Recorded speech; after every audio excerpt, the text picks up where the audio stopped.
Boxing Day, and we're leaving Melbourne under a storm that just won't break. There's an Aussie flag flying above a native nursery, but most of its stars are gone. I think I can see them in my rear view mirror. I know Hoge has definitely got one. And there's cops on posters warning us to slow down as all the pointless turbines spin. And I guess they're playing cricket today, and the fact that we don't know feels like a cardinal sin. But the bus is rolling and Rogan's asking, how can no one know what these drones are? While I'm out here filming a worn out flag, because we're looking for Australia. Because where are you looking for Australia? But the bus is rolling and Rogan's asking, how can no one know what these drones are?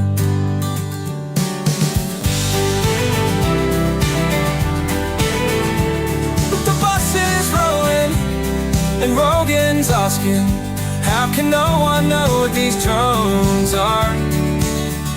While I'm out here filming a worn out flag, because we're looking for Australia. Because where are you looking for Australia? Okay, we have two interviews today with Canadians, and we're going to bring in my next guest straight away. This is Payman Ascari. How did I go with that? Did I get it right? Yeah, you did, but you glitched out there, so it saved you, even if you made a mistake. So, and now I was 5 when I came to Australia from England, so I'm called a 10-pound pom. But you came from Iran to Canada. Could we hear about that? What made your family want to leave Iran and head to Canada? Sure. I was born in '83, and there was I was never on the front lines, but there was a war going on between Iran and Iraq. Yeah. Finally, around '87, my father was doing work with Siemens out in Germany. He managed to get a visa for us to go to Germany. We were in, my life's gone all over the place. So we were in a small town called Wolfhagen, and we made our way to Hamburg. Finally, my father managed to get us to get a visa for Canada. For whatever reason, they didn't want to stay in Germany. We went to Montreal, Ottawa, and then finally we made our way to Vancouver. I was about 6 years old at the time, and I've pretty much grown up in Vancouver most of my life. Well, what was your English like when you first came to Canada? Is it something you've had to learn? Were you, what's the language? Is it Persian? It's Farsi, but it's basically Persian, yeah. And when you're that young, you pick it up so easily. It's harder for my parents and my siblings, but for me, it was easy. Yeah, and now, because well, literally, so the last few years, to be honest, they love portraying Iran as the great threat. What's it like being Iranian still in Canada when we have these issues? Because we just interviewed a German girl who rode a motorbike all through Asia during the COVID lockdowns. We're all locked down, and she's riding this motorbike all over Asia. And she went through Iran, and she said it was the most beautiful country she went through. And so it was really interesting to hear firsthand from someone who was there, when in Australian media, they just love portraying Iran as this psychopathic nation that just wants to kill everybody, to be honest. What's it like being Iranian in this time, Iranian born in the Western world and Canada? It's not really a big issue. I'm not saying the US won't be able to invade Iran, but this isn't like what it was after 9/11. So after 9/11, if you were Iranian and a couple of other people, you were public enemy number one. Right now in Canada, it's the East Indians, just because there's so many of them coming in here in such large volumes, and it's causing division, racial strife. So they are the recipients of most of that. For me, it's not really a big deal. And I just wanted to add one thing. This vilification of Iran, I think this has been going on since World War II. America just stumbled on a gift with the Nazis, and they figured as long as we can come up with like one evil enemy, we can get away with doing whatever we want. And they've just been, I mean, just in the last few years, like Ukraine and Iran are two big ones that come to mind. Yeah, yeah. But now you're in Canada, and we've been watching Canada with a degree of fear and horror, because previous to COVID, Canada was just seen as our easygoing conservative cousins, and but then you had Trudeau came along, and when Trudeau initially came along, he was like the poster child of like, wow, look at this great leader. Look, he's handsome, he's articulate, wow. And then of course everything went to hell. What is this? What's driven you to do the stuff you're doing now? And what were you doing pre-COVID, before you'd even heard of COVID, BC? Yeah, so the inflection point for me was December 5th, 2020. I'll never forget that day. It was exactly 1 month after the U.S. elections. But even before then, so that's when I started getting politically involved. But before then, I started noticing just changes in people's behavior. Like whereas in like 2015 and earlier, you'd go to a party and the whole purpose is to be there and unwind. And then from 2015 onwards, everything got political. Like I always tell people, I was at a party, and do you know the musician, the rapper Tupac Shakur? No, sorry, I don't. Not much on music. American hip hop artist, and his song came on. That's the one that got shot.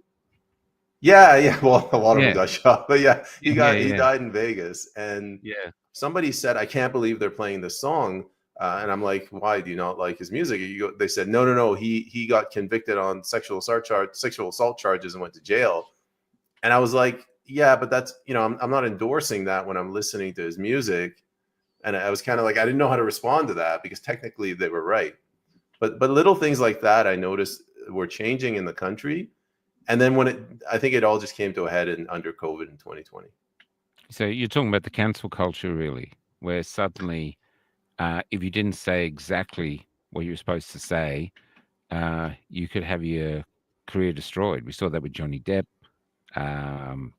numerous people, even though I know Johnny Depp had was seen as a wife batter, and even though he proved himself innocent, basically, another one is J.K. Rowling for daring to challenge trans ideology, and suddenly she goes from being the children's favorite to the burning her books. This is what you're talking about? That's exactly what I'm talking about, but it's typically when you talk about cancel culture, you think it only impacts the people high above, celebrities, politicians, but it was happening all across society is what I'm trying to get at. And I didn't like it. I basically removed myself from the dating scene. I've been too busy with work and politics anyway, but from what I hear, it's really bad. And the just what's going on with how sex has been made transactional. I think they've basically thrown fuel on the fire with that. It's interesting now with one thing that I've noticed in the last 4 years or 5 years really, and probably previous a little bit previous, is people don't debate anymore. They just throw you, a statement, and then they switch off. There's actually there's some happening, but literally we had 4 years where you literally could not debate anything. You couldn't debate COVID. You couldn't debate the vaccines. You're either over there or over here. Is that the same in Canada? Yeah, definitely it's the same. And everybody saw that with COVID. Everybody became sort of tribal, and you dig your heels in and you defend your position to the death. My friend's a journalist, and we were talking about this, and he said, first when we had NAFTA, he'd go to a bar and he'd be in support of NAFTA and he'd give his position, and his friend would be in support against NAFTA and he'd give his position, and afterwards, they just continue on with their drink. Then when they renegotiated NAFTA, I can't remember, USMCA or whatever it was called, He goes like, somebody would be like, "F you, I can't believe you support it," and the other guy would be, "Well, F you, I can't believe you don't support it," and you never talk to them again. It might be because everything, like politics, has entered every aspect of our lives, and I suspect this is somehow related to cancel culture and, well, these schools brainwashing the students as they're coming up. Yeah, that's what we're having here. There's so I've been touring Australia for 4 years, I guess, interviewing people town to town, and the interesting ones to talk to are the young people. And in Australia, the young people have told me if they're asked a question and they reply to the question with what they think, say about climate change, something like that, if they don't write what the government wants them to write or what the teachers want them to write, it's not that they won't mark it. The teachers go, "I can't accept this. I can't accept it." You have to go back, and they go back and then they write what they know they should write. And they've actually, several have told me this. They go back and they write exactly what they know they want to what the teacher wants them to write, and then they get an A. So there's an erosion or an attempt to erode free thinking, especially in our students here. Yeah, I mean, I was fortunate. I was in the STEM fields. So I did computer science 2001 to 2006, and again 2006 to 2010. But around 2000, that 2006 period, it started seeping in, and it really came into the field through feminism. Like I saw like there was a lot of hostile feminists in the department. They're trying to argue with you, and I'm just like, this is zeros and ones. Like, what do you want me to argue about? We're scientists. But I think it's impacting the other fields. Like it infiltrated the fine arts first. So I've heard horror stories about how the teacher tries to humiliate straight white males in class. I don't know if this is they're genuinely crazy teachers or if they're just scared to go against the DEI policies. But this stuff is caustic. Oh yeah, no, it's the same here. In fact, we had I was in theatre as a playwright. And suddenly, all these incredible artists, Australian artists who've been living in America for decades, having careers in the arts over there, came back to Australia because they're basically told, "We don't want mature white males anymore." They're actually told to their face. And we're talking like Oscar-winning directors of, well, one was the director of Driving Miss Daisy, who the film won an Oscar. And he's basically told, "You're not wanted anymore."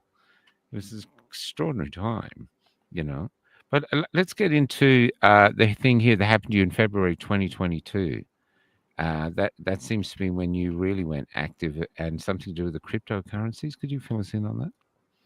You're talking about the trucker convoy? It's I'm just going here from what my producer sent, but the tipping point came for payment in 2020 when the government announced plans to expand financial oversight to include cryptocurrencies. Right. So go ahead. I cut you off. Oh no, it's okay. I'm just looking for you. Yeah, I'm just interested to what it is that suddenly fires people up to start going against the government, especially in countries that literally that's not known. Australia wasn't known for people rallying up against the government like they have been the last 4 years. Sure, I'll answer the question sort of chronologically. Because I was in university for so long, I was like a crazy leftist, socialist, communist. Right? You're in university, everything's paid for, and you think that's the way life works. The cafeteria runs on its own. 2014, 15, I landed a job. I was working a lot in the Middle East, and like the Middle East, really, it makes or breaks you. Like you have to run across a busy highway. You have to flag a cab down. You got to negotiate with them. And as I did that from 2015 to about 2019, it really hardened me. So I lost whatever socialist leanings I had, and I started becoming more fiscally conservative. And then in 2019, I went about $250,000 in debt. And I just luckily I managed to get by, and I got out of all of that just before COVID. So I was in a pretty bad situation. December 2020, it's my view that they stole the election from Trump. We kind of know this with those 17 million phantom voters now, and Trump basically declaring war on globalists. So from December 2020 to whatever the convoy, February of, let's say January of 2022, I was just consumed with the news. And then I wake up one morning and our clown prime minister, he gets up there and I can't remember what he called them. He said, these are small fringe minority, racist men and sexist. And I got really angry. So I rented a camper van with a bed in it. And I went to a neighboring town here that was protesting Coots. I took some supplies and I went and met with people. I came back. It was about a 1,000-mile trip. It wasn't anything serious. Our prime minister is a knucklehead. Nothing he says matters. I come back, and then the deputy prime minister, who's also the minister of finance, Chrystia Freeland, just a total globalist, she comes out and she gave a speech and she said, we are expanding the scope of FinTrack, that's like our financial auditing branch, to include cryptocurrencies. And I something just clicked in me. I knew that, when government expands powers, they never give those powers up. And I realized like the entire purpose of what they were doing was to increase control over our financial freedom. So I rented another truck and I drove all the way across the country and I went to the protests. And ever since then, I've just been more and more consumed with helping my country. What drive? How long is that drive? Because Canada is it's about almost 4,000 k's. Is it? We're talking kilometers over here. Oh yeah, if you want to do kilometers, I think it's 5,000 just the landmass, not counting the ferries to the maritime provinces. What even though you were going there to protest, what was it actually like to drive across Canada in that time? It was winter, correct? Winter or autumn? It was, and again, if you let me, if I can take a couple of minutes to answer that question. Yeah, you go. I grew up in the urban centers, so I went to university. I always, I've always traveling around the world. I've lived in multiple countries, and when you live in an urban center, you don't realize this, but you have a sense of arrogance, and that arrogance translates into contempt for the working class, the rural areas. But maybe it's because I was in the Middle East so long working. When our prime minister came out and made those comments essentially directed at the working class, I kind of realized, I'm like, I don't want to have anything to do with the urban centers. I want to stand up for these people, because these are hardworking people that are standing up for our freedoms. My friends in the urban centers aren't doing anything. So that's what drove me to drive to Ottawa. But driving across the country, it made me realize that, how little I actually knew about my own country. Like if you get to the prairies, for example, there's no mountains. It's very difficult for me to drive because I'm used to the mountains here on the West Coast. And I was like constantly looking up. I've never seen so much sky. There's always a tree or a mountain in front of me. That was one thing. Another thing I noticed is there was a lot of racial diversity. When you live in the urban centers, you just assume that everywhere outside of that urban center is infested with white supremacists. Like everyone's white. If you're not white, it's a no-go zone. But there was a whole bunch of Filipinos and East Indians, even in the most remote regions. And then driving across in the winter I'm surprised I'm still alive. Like I was doing like 160 kilometers an hour on a snowy highway. Well, that's amazing. You didn't hit black ice, We don't have that over here. It's there's something else that's interesting. Well, black ice, if you hit it, you're toast. But there was this other thing where it's so windy in the prairies that it's almost like a laser show of snow on the highway, and it's disorienting. It was really bizarre. Wow. It's the same things happen to me because I've been doing it to protest and stuff like that. But you're still taking in the country and realizing what a remarkable country it is. I mean, we're like the scorched earth version of snowy Canada, I think. But yeah, that's why I opened with that, just to show you this is what we're doing. But we have these prairies as well. But the other thing about what you might not know is your truckie protest, and I was telling Jason Levine before, was the catalyst for Australia's greatest protest of all time, where people drove from all over Australia to Canberra, which is our capital, just basically to do exactly what the truckies were doing. They just wanted a conversation. They just wanted to be heard. It's very peaceful. It's very loving. It's very supportive. But we were attacked and ignored and chastised and called all manner of things, exactly like the Canadian truckies. But so what was it like when you finally reached the truckie convoy. Very, very anticlimactic because I hit a snowstorm about a day outside of Ottawa, and I missed the protest by 1 day. So when I got there, all I saw was like despair. Everybody had been dispersed. There were military vehicles, like not tanks and helicopters, but armored personnel carriers, armored personnel vehicles, Like as well. this? Exactly like that. Like they even had that top hatch open, the guy standing at the top. There weren't machine guns on it, but it was, this is not Wow. a civilian vehicle. Everybody had all the law enforcement there had balaclavas on. One thing I wanted to point out. So Ottawa has its own police force. Sort Sorry? of, yeah. I'm just trying to get the similarities. It's haunting to think that you would need that to police Canadians, and yet they're doing it here too at the same time. It's haunting, you know. Yeah. It is, and I was talking to a constitutional lawyer, Sean Buckley. He's a big celebrity in the freedom movement in Canada, and he said that this is not something new. Like 40 years ago, it would have been unheard of for a police officer to cover their face, but now they do it routinely when they're executing a warrant to search your home, not because you're some drug cartel or gangster. You could just, I don't know, for any reason, you could have a warrant out for your arrest, and they'll come in with a mask on. So this has been going on for a long time. It's a clearly form of intimidation. Other things they were doing here. Initially, we had a girl called Zoe who was a pregnant mother, and they came to her house to arrest her because she'd done a Facebook post encouraging people to go to a protest. Only 5 people had liked the post, and yet the government and the police filmed themselves and her horror of actually arresting her, taking away from the family, taking all the computers, everything.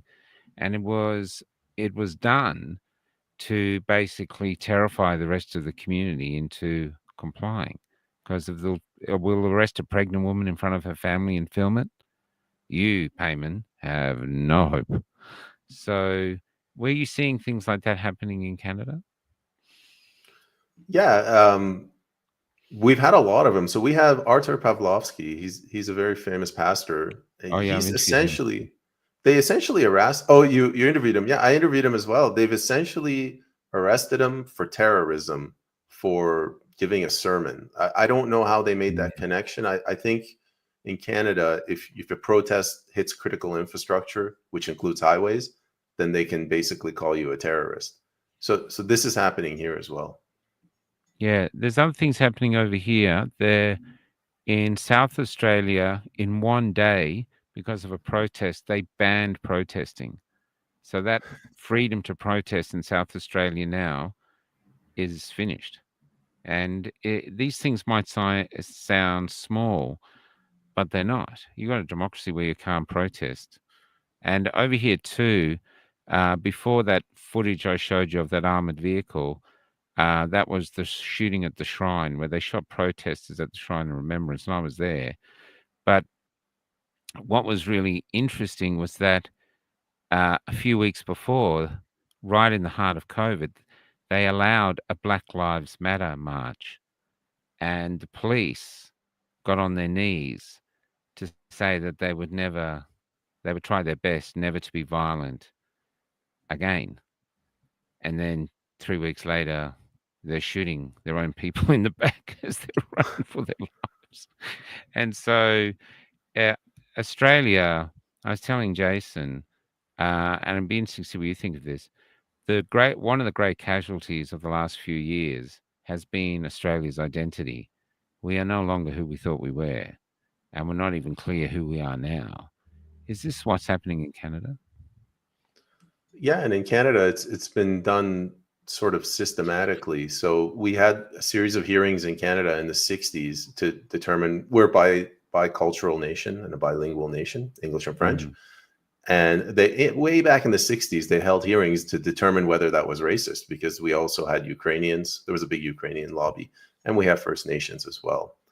And that led to a legislation in the 80s, if I'm not mistaken, 87, the Multiculturalism Act, and which sounds, it sounds cute and fuzzy. Everybody wants to be nice to other cultures, but when you're multicultural, what you're saying is I don't have a culture. So when Trudeau came out in 20 whatever 19 and he said Canada is a post-nationalist state, that he didn't just come up with that idea. That has roots in the 80s and the 60s. So this rot has been going on for decades. Even though it's been going on for decades, around the world, it's quite remarkable that the freedom movement, it's almost like an army of light, has risen organically as like people, it's like the game whack-a-mole. There's people setting up everywhere, doing all manner of things. From over here, we have common law groups. We have a thing called the Forest of the Fallen, where it's an art piece where basically people, I don't know, I've got an image of it here. People put up like a shrine, a temporary shrine of people who've been lost and died, been lost to the vaccine or injured by the vaccine. There's a newspaper called the Light Newspaper, which is an underground newspaper which reaches about 250,000 people and gets spread around by volunteers. And all these things have happened organically, including podcasters like me, in the last 4 years. And when I talk to other countries, it seems the same. So are these the similar things that are happening in Canada? Yeah, it's almost, I don't know, the silver lining to the cloud of COVID, that it's given people a purpose. So we see that things are going bad. And there comes a point in every man's life where he says, well, do I want to continue going to the bar, or do I want to put my happiness aside and do what's right for the country? And I see that happening more and more. And I see it in my parents as well. Like for the longest time, they just didn't want to have anything to do with politics. They just wanted to go out to the restaurant with their friends, maybe go on vacation with their grandchildren. But now, like they're starting to question the liberal government, liberal policies, taxation. They're just under too much stress, too much pressure. Like this is getting to the point where they can't afford food. Yeah, that's that's what we're seeing here too. I think I was talking to you before we went live that you can see that there's almost the ingredients for a revolution coming in the face of a mother shopping in a supermarket with her kids bringing her fast food saying, buy this. And you can see that she clearly can't afford it.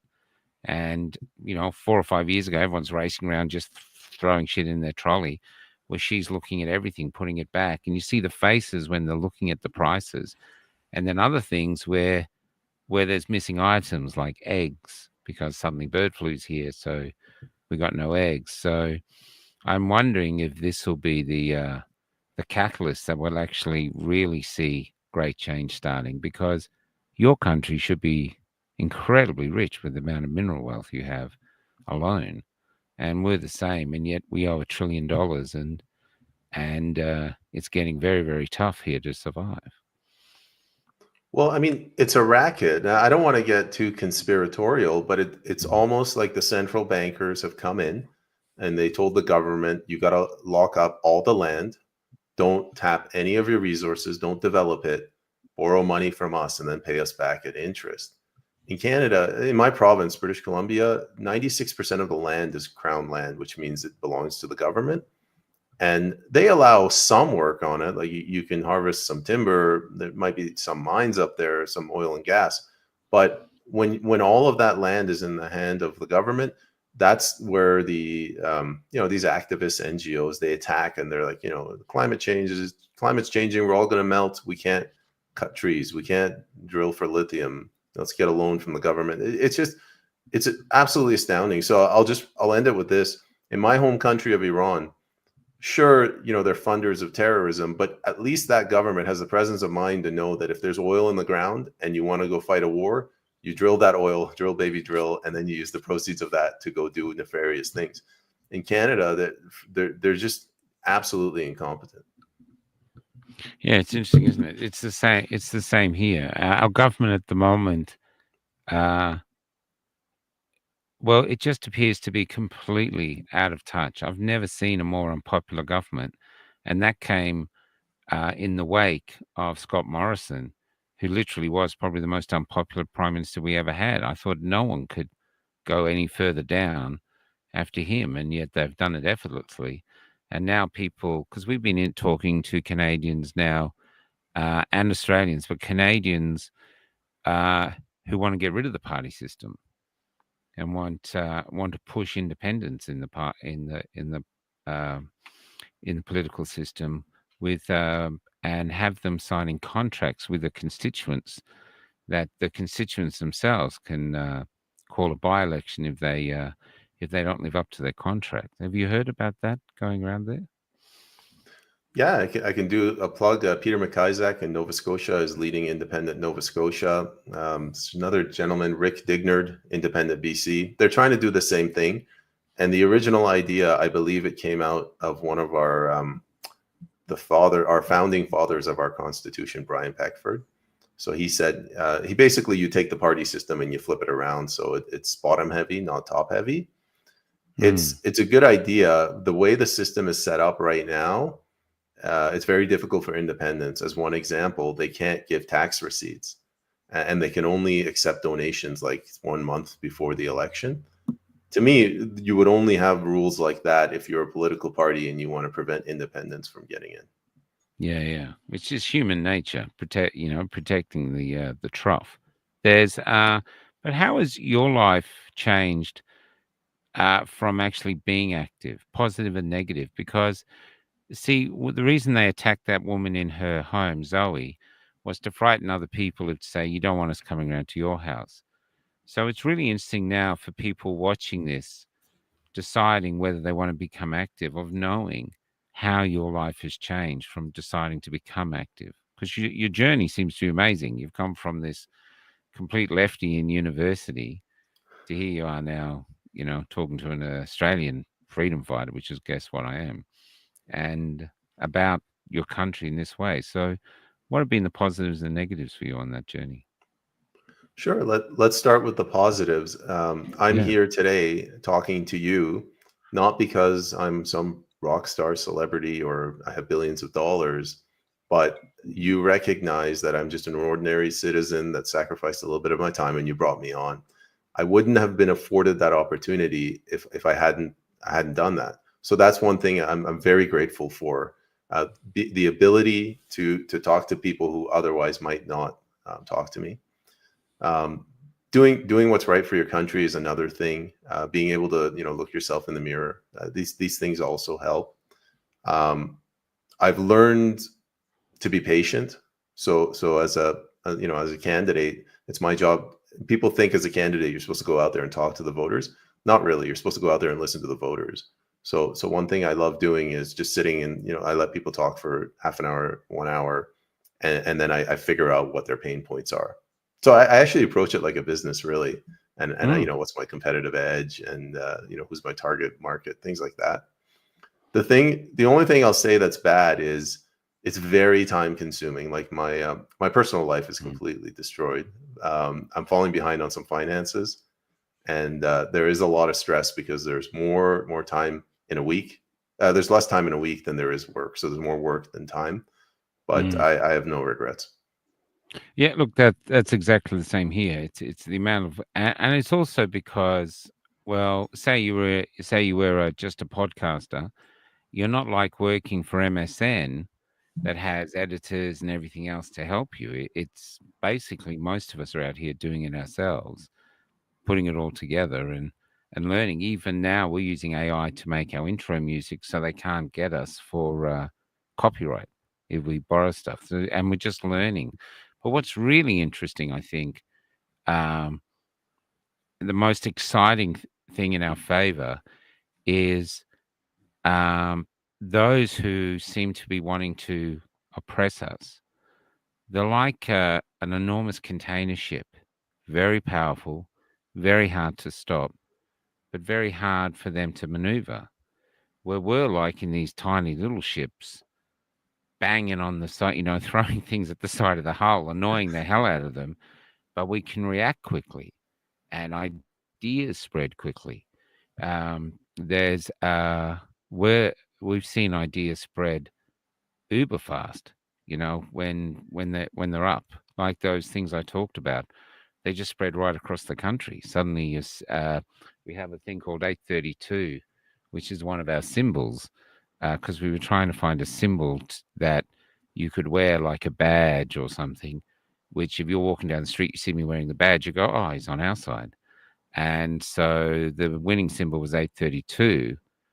And if people ask what's 832, we say, Google it, and goes to the Bible and says, the truth shall set you free. And we were spreading these ideas around. But the idea goes everywhere, if it works. And it's not just my ideas, there's lots of people. And I find that is really exciting because ideas are dangerous, because the person that came up with the idea can fall and vanish, but the idea's out. It's like 100 monkeys if people see the worth of it. So do you think that with the power of passion and purpose and even drive that people like yourself have and people like you all over the world have now, that perhaps, even though times are difficult and dark often, that we're at the birth of a renaissance of humanity? I firmly believe yes, for many reasons. I already gave you an example of my parents. Like, these are people that they lived through a revolution. They don't want to have anything to do with politics, but necessity has required them to wake up. If you talk to young people in Canada, 20 to 30, they're starting to use the phrase republic and constitutional conventions. So I think we've passed the tipping point. My prediction is that in 30 years Canada will be a republic. I mean, don't quote me on that. I'll probably be an old man by then. But it's already begun, and they've mismanaged everything. This sovereign debt crisis has gotten to a point where people are taking notice, and I don't think the globalists are going to win this time, because we have an ally south of the border, despite the fact of his shenanigans about the 51st state. He is staunchly anti-globalist, and I don't think he's going to allow Canada to continue down this path. How has the effect of the Trump win been on Canada? Because it's having a profound effect over here. There's still a man got banned here from a pub because he wore a Magda hat, and it just happened a day ago. Everyone's talking about it, but it's what is, and other things like Queensland, our biggest state, has suddenly outlawed puberty blockers going to children, which they were pushing like crazy for ages. Suddenly it's not allowed, and people are attributing that to Trump. What is the effect on the nation, the Canadian nation, of the Trump victory?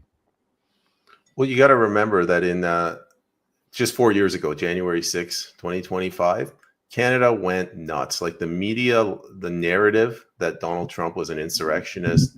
I think I was the only person in my community that supported what those protesters in January 6th. I said, yes, it got out of control, but 1 million people going somewhere to protest, there's probably a reason for that. But now it's not like they don't have the same control. They've spent the last 4 years destroying this country, beating people down, destroying their savings. So when they just can't blame Trump anymore. And they're trying in the media to say, oh, MAGA, they're trying to unleash MAGA in Canada. But the people are so fed up that I would say like 50% of the country is actually asking to join the US. I'm not part of that. But just to let you know, like 4 years ago, that number would have been like 1%. Yeah. So it's the Trump thing. Also here, one of your Canadian watches here, we were talking about the making Mark Carney as your prime minister. There seemed to be a big push to do that. Yeah, there's a huge push, and it's not organic. So my theory is the globalists tried to kick out Trump in 2020. Now Trump's declared war on the globalists. The globalists don't want to give up their prized possession, Canada, which is like a colony of, whatever, the City of London Bank for International Settlements. So they parachuted Mark Carney in, and I'm very active on social media. So I'm watching how he's operating. In maybe like in the last 2 days, 3 days, he's managed to accomplish more than our so-called conservative party has in the last 2-3 years. So probably the globalists, they invested like $1 billion in a Fusion GPS or a Perkins Coie, because this is a very, very well run campaign that he's running. And whether he wins or not, I think he's going to be dead on arrival with Trump south of the border. It's I find I was watching Klaus Schwab yesterday. He was introducing Trump speaking at Davos. And I still can't believe we're even listening to that bald fella. That, this unelected man who speaks literally like he's somehow done a political coup and taken over the world, and he's knows what's best. It's quite extraordinary. And to show the power he has, here he is introducing Trump. And Trump's politely waiting to be allowed to speak. I know maybe we're so used to him, it's seen as normal, but I was watching it thinking, who is this man? How do you get into this position of power? Just by looking like you're from a James Bond movie and not the hero. So even more terrifying than that was when they deplatformed Trump. Like that woke me up. I never had a social media account. Like I never had an X account. But when that happened, I went and I registered then a Twitter account just to see if the Hunter Biden laptop would actually be suppressed. Like that was an inflection point. Before then, I would have never imagined social media banning something publicly like that and deplatforming a president. So when you say Klaus Schwab is introducing this guy, it is like times are changing. Yeah. Yeah, it's interesting. There's over here, even with Trump, there's a lot of people, even in our movement, and we call it the tribe, really. It's people are still holding back a bit. I think they've had 4 years of not only being lied to, but as they've woken up, it's a thing here. You probably call it there too, rabbit holing, where people are exhausted by trying to figure out what is the truth, what actually happened, questioning everything. I try not to go down there, to be honest, because I think the real battle is for who we are as a country and a culture right now, and where are we going. But it's people are exhausted by it, and so at the moment they're watching every day. But the beautiful thing about Trump, though, is that every day he's entertaining. You literally wake up in the morning to see what he's got up to. I know Kennedy's being grilled now, but you guys are so close to him. You know what I mean? And literally, the ripple effect there should be huge. Is there a renewed hope in Canada because of the win, or are people suspicious of him? A little bit of both. So I supported Trump, and I did whatever I could to make sure that he got elected. Even after that attempted assassination with a bullet grazed his ear, and I noticed his policy positions really started to water down, I still said, like, he's our best hope. Then you get him in, and it's one of those like trust but verify kind of things where you want to be cautious. You don't know what's going to happen because we've been lied to so much the last few years. Someone pretends to be on our side and then turns out to be they're part of the swamp. And then what happened with his 51st, but when he came out and he said Canada should be the 51st state, it drove every Canadian into a frenzy. Like, Canada has lost its mind. So they can't be objective right now. So they're either 100% on board and they love Trump because of that, because they want to be a republic, or they lost grandfathers and great grandfathers defending this nation, so they're just absolutely revolted. Over here, that's interesting about the grandfathers, because our grandfathers, Australian grandfathers, fought with Canadian grandfathers, and yet, and we have shrines to their sacrifice in every single town you go to, often numerous shrines. And yet, when COVID came, all these shrines have the wording, lest we forget. But the one thing I think that really helped erode our identity was that we chose to forget. and the shrines just became almost like archaic museum pieces. They don't mean anything. You know, the early on in the COVID, we had well, the media was telling families, if um, don't let your unvaccinated family members come to Christmas. We have people dying in nursing homes that families weren't allowed to come in and see them, so old people died alone. We had people being thrown in prison simply for going to protests or even for no reason at all. Even just challenging the government.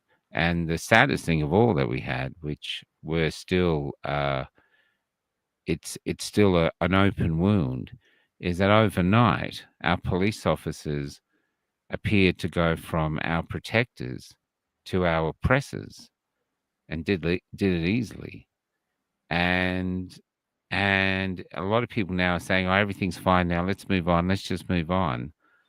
But there's carnage here, cultural carnage, and the greatest, and what would you say, uh, the most common uniting aspect of Australians now is silence. People might talk online, but in the streets they don't talk about anything. You meet people, they shut up. It's actually been hard for me to get interviews now. Is that what happened in Canada, or is Canada talking now? Because over here, it's politically incorrect to talk openly anywhere about anything that matters.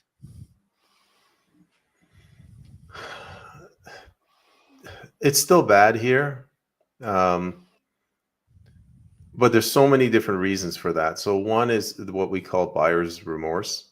So all of these people, like my friends that marginalized me, mocked me, for them to admit that, for them to apologize means they have to admit that. And one thing about men, we're not very good at admitting our mistakes. It's easier to ignore it. So that's one of the issues. Another issue is self-censorship. And I notice I'm doing this too. So I don't know if your audience picked up, but I'm running for political office in Canada. You have to be careful. You do. And when I talk to the voters, they recognize the problem is immigration. It manifests in different ways. But we're in their house at their coffee table. They look left, they look right. They lower their voice. They're like, "There's too many immigrants." But in public, they would never say that.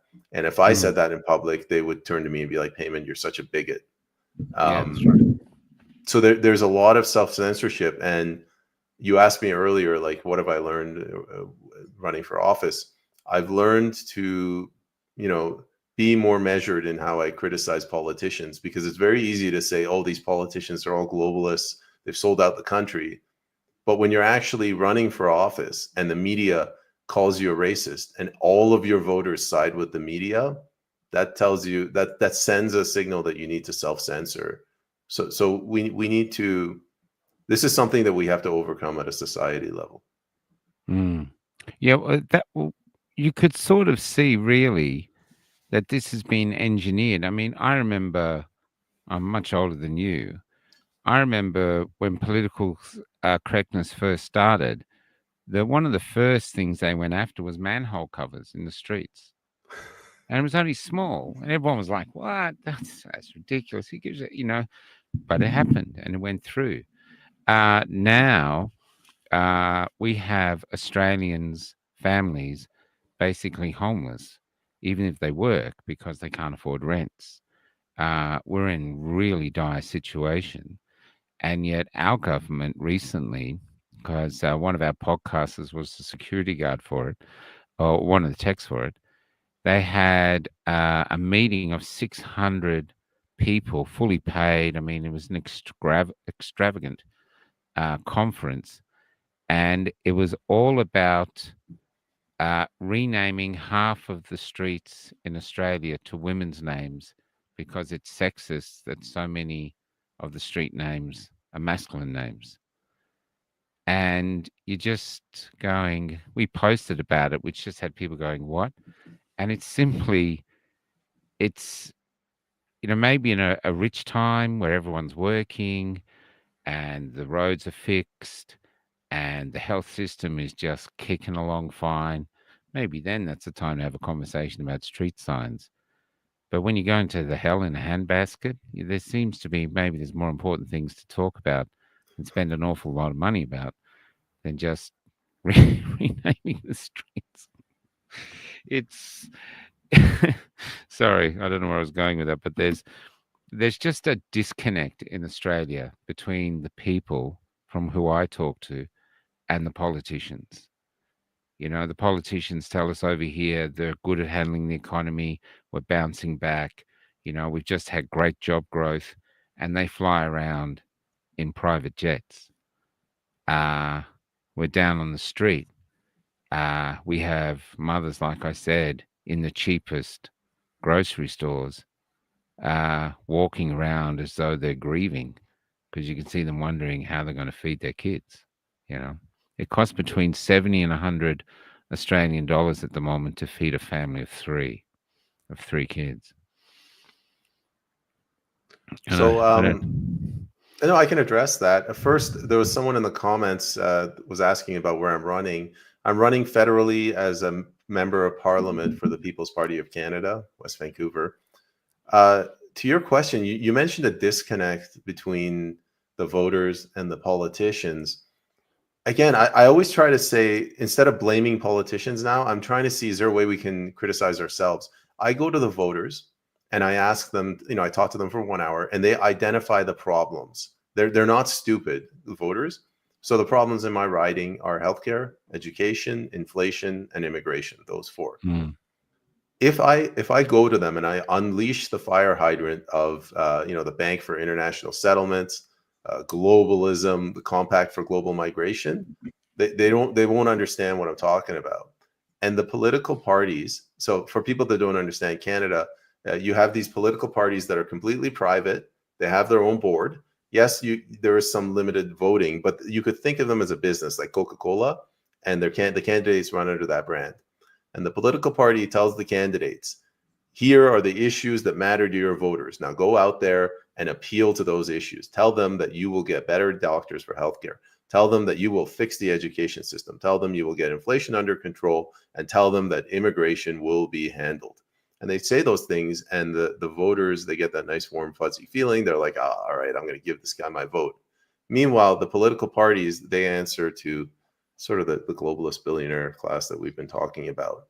So they've perfectly insulated that system. When you say there's a disconnect between the voters and the politicians, it's really, there are no politicians. It's a disconnect, an intentional disconnect between the voters and the political party, which represents the billionaire class. Because the other thing over here, we're reading about globalization from people writing about it in the 90s. I mean, this is really started a long time ago when they were singing the praises of it in Australia. And initially, people did benefit. There was more products on the market, cheaper products, especially from China. But now our manufacturing is gone. And the few manufacturers we have really struggle. Basically, apart from tradies and the healthcare, many people work in the service industry. And I remember I have a 21-year-old son. When he was going to high school, they took us for a tour of the high school, and the high school had a workshop full of lathes and all these other things for them to learn. And they were all just sitting there dormant, dusty, some rusting. And the children were all hanging around a coffee machine learning how to become baristas. And I remember saying to another man who was standing next to me, looking at the same thing, and going, well, who's going to have the money to buy the coffee if no one's actually creating any wealth, And this is what we're seeing here with Australia now. Tucker Carlson came here and said, you should be the richest country in the world with all this wealth. And yet we're not. We owe a fortune. The miners took most of the wealth. The country feels like it's being pillaged by corporations, and and there is a growing great concern. I mean, our children don't want to have kids. They openly say it everywhere. What's the point? They can't afford literally two young people working are struggling to survive on their own, let alone adding a couple of kids. So I feel what our country's missing, I don't know about your country, since we're talking to politician, is not so much dealing with the people's issues, but giving the people a vision of what they could reach and a vision of a country they want to live in, they want to leave to their children, but one that's reachable and one that puts humans at its core to be valued. Because the other thing, looking from Australia or Canada, is with your MAIDS program and abortion up to the day of birth, which we have too. There seems to be a drive to make humans feel worthless, even redundant. Have you come across those issues and things like that? Yeah, I always say Canada, we've gotten like the full assembly line pipeline when it comes to monetizing people.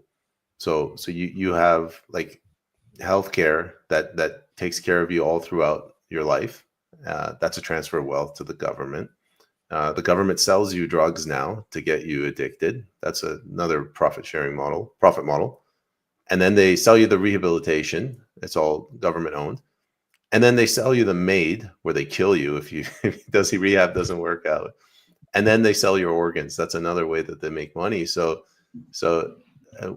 I understand the argument in support of healthcare, and there should be a national program on providing healthcare. But we have a single payer model, which is a euphemism for a monopoly. So all of that pipeline is handled by the government, and it's just I don't know. It's been turned against us. So you're saying how MAID and abortion. Yeah, I mean, the government's gotten out of control. You have leftist judges that are making rulings in Canada, like MAID, the medical assistance in dying. That didn't come out of our legislature. That came out of a court in my province because of a Really? bad interpretation. I wasn't aware Yeah. of that. I thought it was political. So it came out of a court. Yep, and the judge's ruling specifically said that it would not be for mental illness. So it would, like depression, for example, and for minors. But now it's been reinterpreted differently by other judges, so it is for minors. It can also be for depression, and this is the faith in this country in judges is completely gone. It's obviously gone for politicians and law enforcement as well. But our issue with the judiciary, it's becoming a serious problem here. Yeah, the same here. We have we had a doctor who was trying to take the government to task about the COVID times, and he was his case was thrown out of court for having no standing, and yet the federal court judge had just finished working for Pfizer and had not declared it, and it worked for Pfizer for ages, and then it all went through. There's a big outcry saying she should have declared it. There's this conflict of interest, and yet no. Everything just it's quite clear that there's corruption, or not corruption. It's I'll stroke your back, you stroke mine, or all the way down. And then there's some border, I don't know where the border is, where there's the ordinary people realizing that things are changing drastically, dramatically, and not in their favor. I mean, I have to admit that I think MAIDS, we call it the abattoirs of the poor and unwanted. I think MAIDS is horrendous. I understand that if you have some really terminal illness that's giving you incredible pain and discomfort, I understand it there.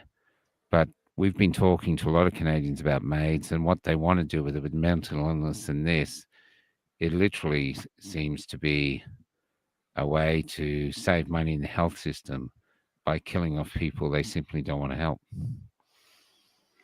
The right has its own problems. I'm not saying it's not without faults, but this is one of the things that irks me about the left is they you give them an inch, they try to get their foot in the door, and then they take a mile. When I was in high school, I remember they were showing us, this is in the 90s, it used to be called euthanasia back then. They showed us a promotional video for euthanasia in our schools, which in hindsight, now that I think about it, you shouldn't do that. Like that is, No. you're putting your politics onto the students. And the way they sold euthanasia was, what if, there's someone who's suffering, and they're not able to ask for somebody to help kill them. They're not able to take their own lives. That one unique case, and because of that, we need to have euthanasia. So that fast forward to 2025, they got their wish, and now it's gotten out of control where they have an incentive to kill as many people as possible, because every time someone dies, you can take their pension money, and it's less of a burden on the healthcare system. Wow. I don't remember the stats, but apparently, I think it's in Ontario or Quebec, it's like the number one leading cause of death. Yeah, like we've had other ahead of podcasts that murder. tell us the same. Yeah, and it's not something. I always thought it was like 1% of 1%, but it's like 4% of the deaths are because of MAID. Yeah, yeah, and there's it's they're having it here. We've been sent pictures of taxis with it's on the top like an ad, nice pleasant ad. Ask us about medically assisted euthanasia, or murder for short. And as and it's yeah, it's I understand. I understand you have to be guarded because what you're doing in politics, but I think it's really interesting now because I've never known a time in my country where people want to talk about politics. I mean, I'm 59, and up until, say, 5 years ago, you could live as an Australian. The only time you talked about politics was when you went to vote because it's compulsory over here. And you just go in, do it, it's like a bird, and then you go off and you forget about it because no matter who's in charge, your life didn't really seem to change that much. But now, I think we've been on the pot cooking away, and now the water's boiling. And suddenly our lucky country is a poor country, and people are the larrikin quality of Australians is gone, and people are reserved, quiet, and frightened. And it seems that Canadians are on the same path, Yeah. Sorry, it's not really a question. It's more sort of let's say, a despair. I think the question there really is, why are Canadians putting up with it? Because I can't answer that for Australians. I don't know. They're not happy, but they're just enduring. Why are Canadians not finally standing up and going enough? Or was what happened to the trucker convoy, did that sort of basically tell them, don't rise up because we'll crush you? No, it's not that bad. The slow boiling frog analogy you gave, I think, is accurate here. But it's good. The water's boiling now, and people are starting to grumble, and they're waking up. With the trucker convoy, it didn't impact everyone. So the trucker convoy was basically for people who either didn't get the vaccine or they got it, but they didn't really want it. The people that willingly got the vaccine, they looked at the truckers and they, to them, they literally were a fringe minority. Like they had contempt for them. Now, after 4 years of COVID, we warned them, we warned these people, but they didn't listen. Now it's hitting their pocketbooks, and the selfish nature of people. Now they're starting to grumble, and they're saying, why can't I get a doctor? Why does a loaf of bread cost twice as much as it did 3 years ago? Why are our teachers telling my kid that they can, transition and that they should keep it a secret from me? So these things that we tried to warn them, they didn't listen. They called us crazy, but now it's impacting their lives and they're waking up. The question now remains is, how is this going to manifest itself? Is it going to be like a spark and it finally erupts and it brings in a whole bunch of, ushers in an age of liberty, or is it going to be just like a slow march towards it? But this is, unless I'm wrong and we get like a 1979 kind of Iranian revolution where Canada goes full on tyranny, this can't get any worse like this. It's interesting, isn't it? Because I know Sri Lanka, the people rose up because basically the state failed and people are starving, so they rose up. Paris did the same, in the French Revolution. Never did I conceive that something like that would happen in Canada, and yet, yeah, because what other options are there if the government and the upper echelon continue one way, almost like in stark opposition to the people? And the people, I take it, in your constitution are sovereign, meaning that Canada is theirs, because in the Australian constitution, the people are the sovereign. We are in charge of Australia and everyone works for us. You wouldn't guess it if you watch the political narrative or listen to MSN. But is that in Canada, in the constitution, is it the Canadians who are in charge, the actual people who are in charge of the country? The answer to that question depends on who you ask. Technically speaking, the monarch, the king, is the sovereign. In 1982, we got our own version of the Bill of Rights. So before that, we were fully under common law. All of our inalienable rights came through precedent, going back to the English Bill of Rights. And we were recognized sort of in classically liberal, I don't want to get too philosophical, but in classically liberal terms, we were sovereign. Yeah, so the people were recognized as being sovereign. 1982, we got a beautiful Bill of Rights that had you could say it had a typo in it, and the judges have exploited that typo. And ever since then, sovereignty has been completely transferred from the people to the state, which it's been happening all throughout the West. That's my response to that. Then, if this is the fact, if Canadians, it's just not in their DNA to rise up like in some of these other countries, where do you see the hope going forward? Is it just enough Canadians voting in politicians they prefer, or the destruction of the party system? Not that'll ever be destroyed, but balancing it out with enough passionate independence? So let me answer that question in a way that answers your previous question, which was, why did this happen in Canada? You would have never expected it. When I was in high school, again, going back, I'm starting to realize how much political influence our teachers exerted on us. They would show us news clips of Australians resisting the refugees. I think Australia had or has a rule that if a refugee comes in, they just reject them. Yes, and the impression that they gave was that, these Aussies, they're so evil. How dare they exercise their sovereign right to decide who they let in or not? The reason I'm telling you that is Canada, even back then, like, we were way more liberal than you guys. We were probably, when COVID hit, it might appear that we had the same level of liberalism as Australia, but Canada has always had this problem.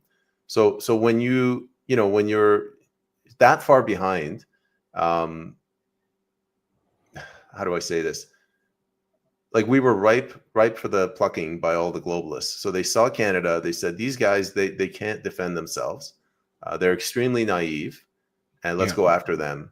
So that's why, like, our country has been so destroyed. And when COVID hit, it was inevitable that Canada would be the one that would lead the opposition, because we're way worse off than anyone else. Staggering, isn't it? There's because in Australia, Melbourne was the worst. This is where we were from. Melbourne was the worst hit by everything that happened during the lockdowns. But Melbourne was actually a testing city.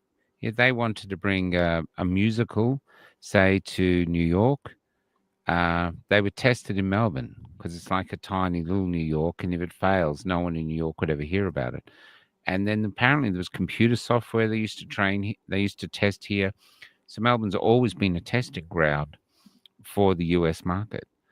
And we're wondering if that's what happened in the lockdowns, because it seems to be like at the moment in England, they're trying to pass a new law that I just saw last night, that if people in England were listening to a show like this, just listening, they can get arrested with up to 15 years in jail.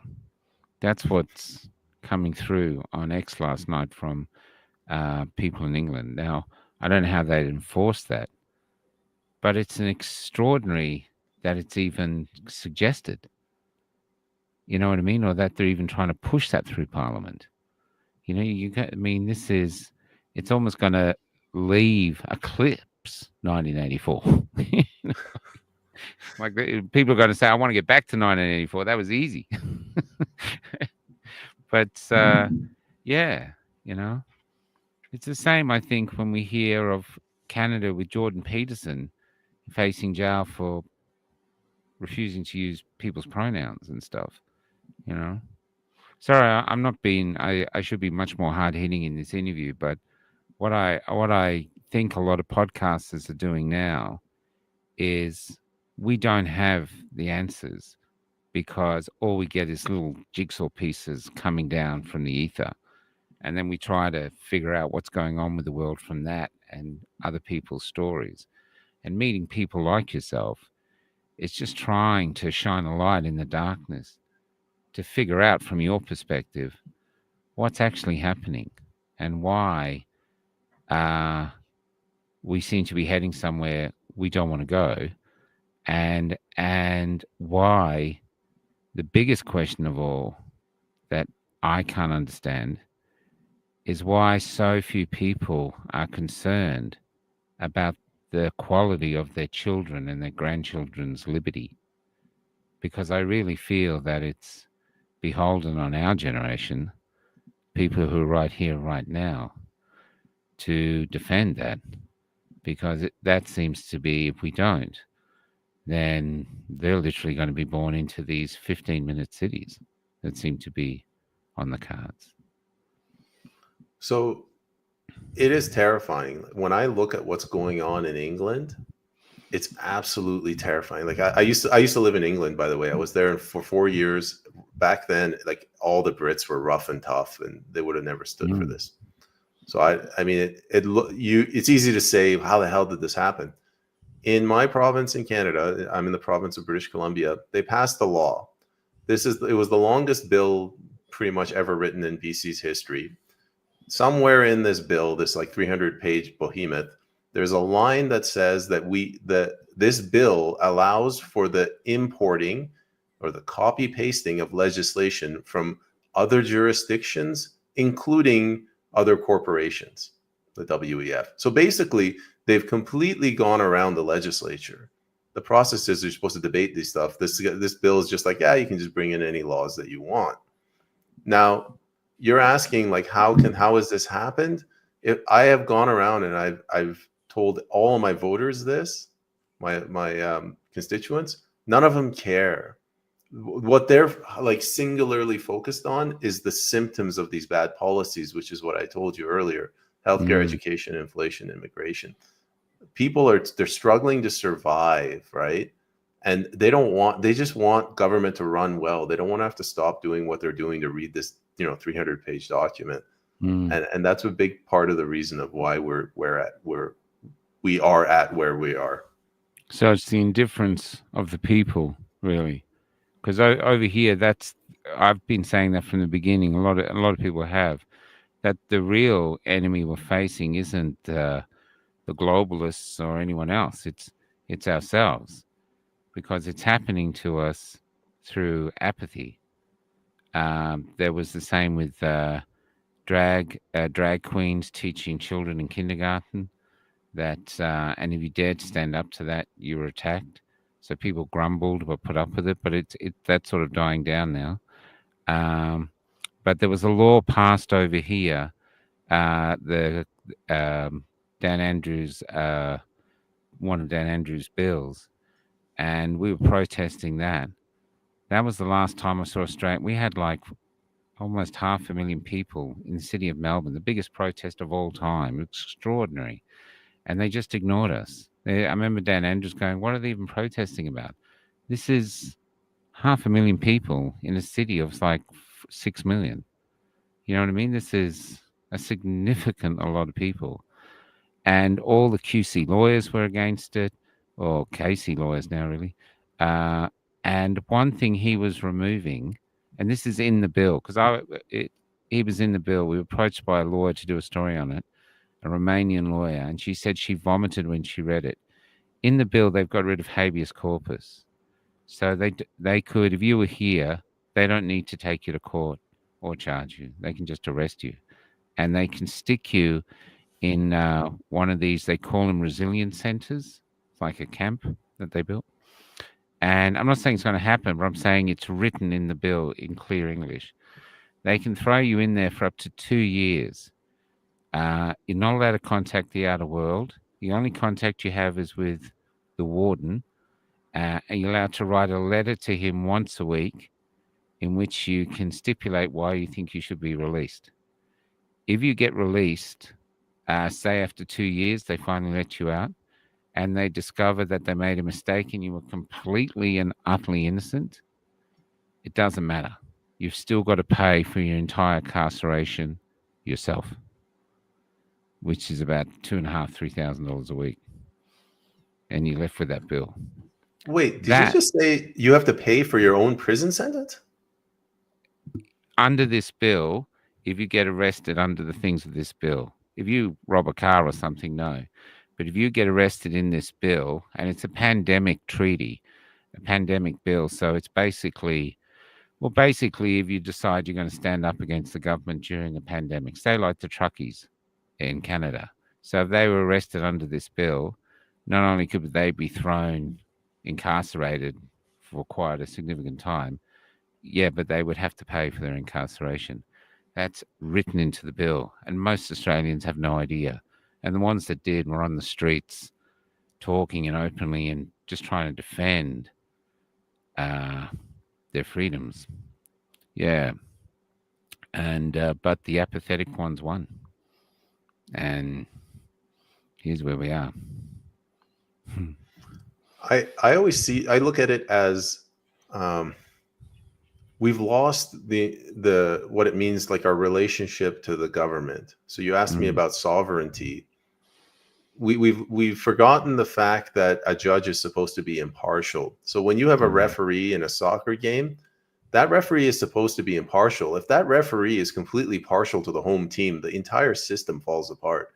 That's what's happened with the courts. Like if a cop beats the crap out of you, and by some technicality they shouldn't have done it. I'll give you an example. The traffic laws in Canada, the cops can only pull you over on the street, not in a parking lot. If the one guy I talked to, the cop followed him into the parking lot and then beat the crap out of him and his brother, nothing happened, you know? So the judge has forgotten that relationship, and he's gotten too cozy with the crown. We've also forgotten the purpose of laws. So when you're adding laws in an ad hoc manner, if people protest on the street and you don't want them to protest, you just make it illegal. You make it terrorism to block a street.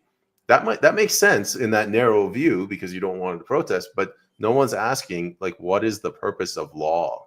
You know, the purpose of law isn't so that you can continue getting your pension in a cushy job without pushback from the voters. You know, the purpose of law is to allow us citizens to work and live and work amongst each other. But this government's gotten big, and essentially they see themselves as God, you know, so they're not under the rule of law anymore. They're above it. Well, that's the other interesting thing, because we, over here, usually if there was disaster happened in Australia, the politicians would always refer to God. You know, let's keep the family of the fallen in our prayers, you know, as they're going through a grieving period or things like this. So God was always mentioned. When COVID came along, and this isn't a conspiracy theory, this is actual fact. When COVID came along, God was never mentioned, and the churches were all closed, and the priests had vanished. You couldn't find priests. We were trying to interview them. They weren't allowed to talk to us. The archbishop, there was 75 priests here who wrote a letter against COVID. They all signed it, and the archbishop told them, if you publish that letter, we'll defrock a lot of you. So we got a copy of the letter. We posted it anonymously.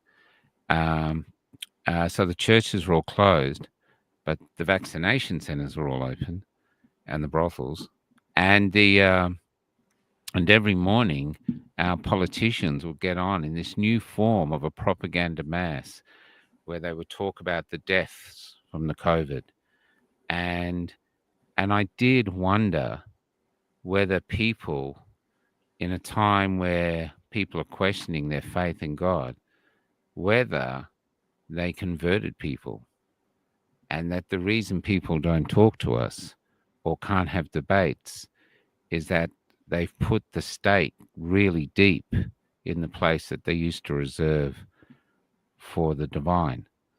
And this is why there's no discussion, not everybody, but a lot, and a perfect example was the other day, we met a nurse who wanted to know what this Forest of the Fallen was.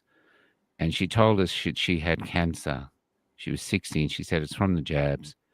And then she said that she didn't want to take it, but now she had cancer and stage 3 cancer, she said initially. And then they asked her to get the booster because they said her immune system was down. She agreed. And now she had stage 4 cancer. And we said, well, look, if you want to do a story with us, we're probably the only justice you're going to get, independent journalists. Pick one of us because we'll air your story. No one else will air your story. And she said, okay, she'll think about it. And she rode off.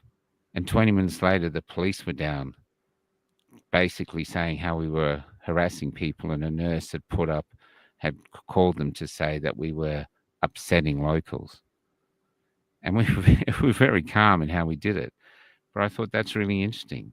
Here she's been offered a voice, compassion, and yet she runs back to the state to have the state silence us.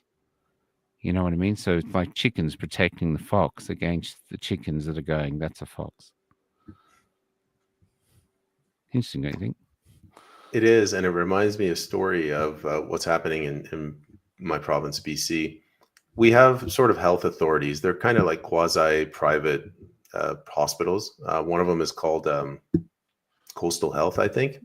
And they had a disagreement with their in-house counsel. And the in-house counsel basically said, you're in the wrong. So the health authority called the police and said, this lawyer is mentally ill. Go detain her and drug her. So under the BC Mental Health Act, any health authority can do this. And they went to her house.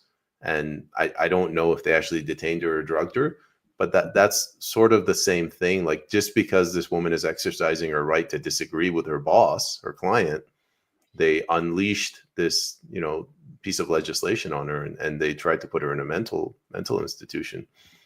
My goodness.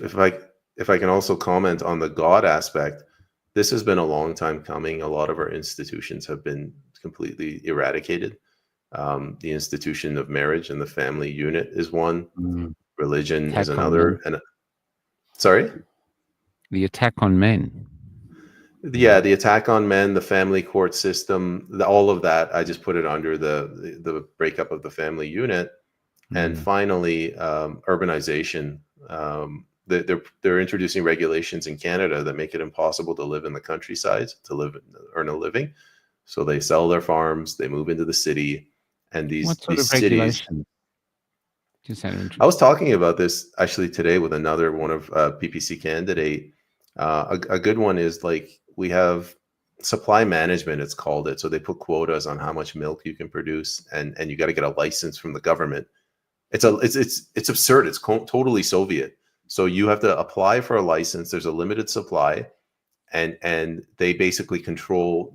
The argument they're making is that if we let them flood dairy products into the market, the price is going to collapse, and then people will go under, and then the price will go up. It's the same argument the Keynesians made when they introduced controlling the interest rates to control the ups and downs. But it's making all of these regulations make it harder to live and work on a farm. Another one is, again, I don't live on a farm, but if you're less than 20 hectares on your farm, you can't build a property on it. like these little Wow. things. Yeah, 20 and it makes hectares. it. That's Yeah, huge. yeah, that's what the PPC candidate was saying, and she got confronted by somebody who supported that policy, and she said 20 hectares is massive. Like you could build a small That's little house in the middle. yeah, that's enormous. Yeah, anyway, I look at these regulations not so much the on like a case by case basis, but if you have one farmer and you have 50,000 items of regulation, well, eventually the farmer is just going to get crushed under all that regulation. They have to close their farm, they move to the city, and my whole philosophy is that living in a city is kind of like living on a plane. So when Mm. you're on a plane, like you lose your sense of morality and right and wrong. You got to sit there, you have to put your suitcase in like this, and you got to be careful what you say and what you do. It's the same thing in these cities. Yeah, that's correct. That's the 50 minutes. The other, to show you similar laws here, there's Dan Andrews brought it in just for his last election, which somehow he won. We don't know how. That if you're, we call them bushwalks here. I don't know what you call them in Canada, but you go for a walk in the country. But if you walk off the path, you can get a $1,600 fine. And if you move a rock, you can get a $1,600 fine. So basically, you've just got to walk on the path. You're not allowed to veer off the path. And the other thing they're doing here now is we have certain parks where humans are not allowed to go anymore. They've got security guards. One of them is Mount Warning, which is the first. It's a mountain on the coast of, I think it's Queensland, and from its summit, that's the where the dawn first breaks in Australia. And so people go up there to watch that ever since we arrived. Now you're not allowed to go up it, and they pay Indian security guards to stay at the base all day at a huge cost to make sure people can't walk up it, even Indigenous people. And this is happening across the country, places where Australians used to go. It's our property, it's our land, we're paying for it, locked off to the public. It's So are you familiar? I don't know if you're familiar with there was a treaty in the 90s. They tried to slip it through the US Senate. It was called the Biodiversity Treaty. So I've it's a heard of UN it, yeah. initiative. You probably know it. I'll briefly explain it for your audience. They use all these fancy words, saving the wetlands and making a better place. And Yeah. if you look at the map, they're just they want to make all these no-go zones where people are not allowed into the forest. They're not allowed to go in there to preserve the wildlife. In reality, what they're trying to do is, it's not that they want to put people in 15-minute cities. It's just that they hate life. They believe that people are evil. So if you believe that, and if you believe you have to get them off out of the forest, the green areas, naturally what you end up with is 15-minute cities, these So densely packed urban areas. And if you Yeah. look in the US, like they love to pretend they're better than Canada, but they love to pretend they're pro-property. The EPA has come in and has designated so many wetlands all over the country. And with that Waters of America Act, where, if you have a puddle in your property, all of a sudden that's federal land kind of thing. Like the federal government is trying to encroach in people's private property. Yeah, extraordinary. I might wrap this up for now because it's going up, but I would just ask again, just because it's good to end on hope, because there's always hope. I mean, that's how the world works. The dawn always rises, and humanity has been through light and darkness its entire existence. Where do you see the real hope now going forward? Not just for your country, but for the world. I think it's good that people are finally waking up. There's a lot of education. I think people underestimate the importance of cryptocurrencies, because now we have a generation of young people that understand the dangers of central banking more than older generations did. Mm-hmm. So I'm pretty optimistic for the future, especially in light of the Trump presidency. It's a temporary reprieve, given that he's declared war against the globalists. His sort of protectionism, I think other countries are going to have to follow suit. It'll be difficult for the next few years, as he hits countries with tariffs. But as we start winding down trade, bringing back manufacturing, and in addition to that, I think people are starting to realize that our selfish ways the last few decades, it's probably not the way we want to move forward into the future. So I think you're going to see more people embracing religion, embracing philosophy, embracing charity, things like that. I agree. I think, I agree. I think people have been offered darkness and light, and I think bit by bit people will choose the light. It's where our souls were built to flourish in. Yeah. It's good to meet you, Payman. And I wish you luck in your run for Parliament. And I'm pretty sure you don't need it, because even if you don't make it, you'll still keep fighting, because one thing I know is once you stand up, you can't sit down again. Yeah, there's nothing wrong with fighting, even if you lose, as long as you do it for the right reasons. So, Michael, thank you very much for bringing me on. No problem at all. Take care and God bless. Bye-bye. But wait, can you hear our children crying? They're calling from all over this land. They're glaring at today's page. Is your Australia